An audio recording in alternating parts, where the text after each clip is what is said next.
Dito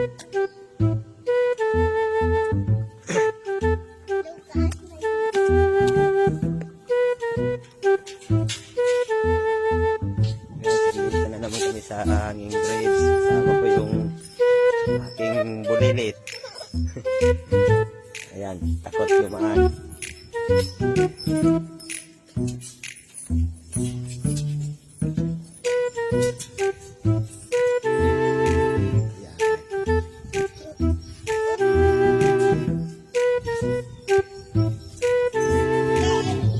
Kasi guys, ano to?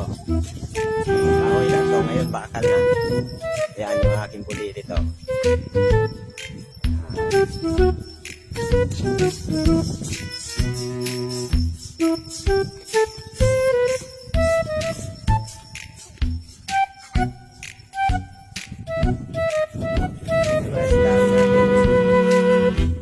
Baka